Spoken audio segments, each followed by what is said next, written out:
Hi, it's Steve. Today we'd like to show you how to change the door switch on your refrigerator. If the door switch fails, your light may not come on, or if it's a freezer door switch, your ice maker may continue to run with the door open. It's a really easy job to change. Let me show you how we do it. Now this switch will fit a variety of models, both side by side, top mount and bottom mount. We've chosen the bottom mount today for our demonstration, and the procedure for replacing the switch will be similar for all styles.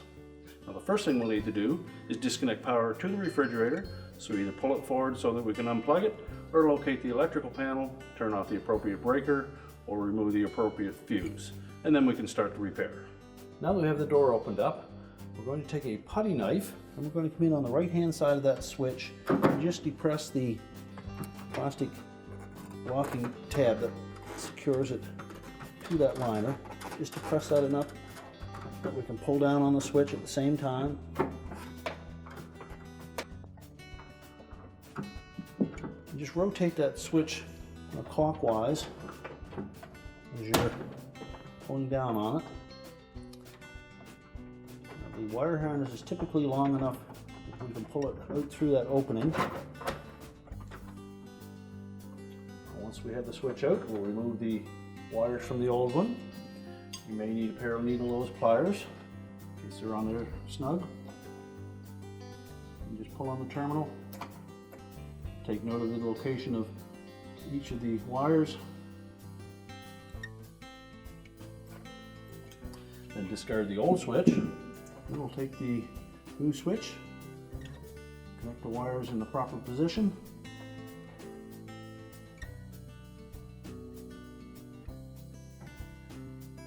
Sure they're on nice and snug.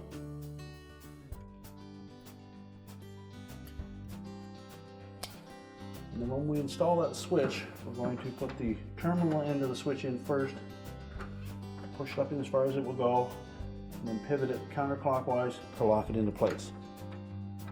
The spring type tab on that right hand side of the switch will hold it in place.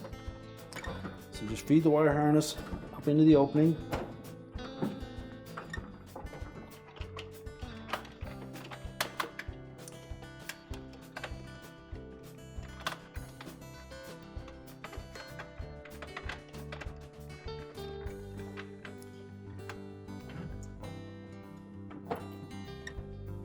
Once we have it started into that hole, we'll push it up so it's flush on the left hand side, and then pivot it to snap it in on the right hand side.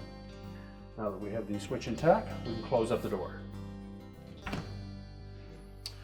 We're now ready to reconnect the power, and our repair is complete.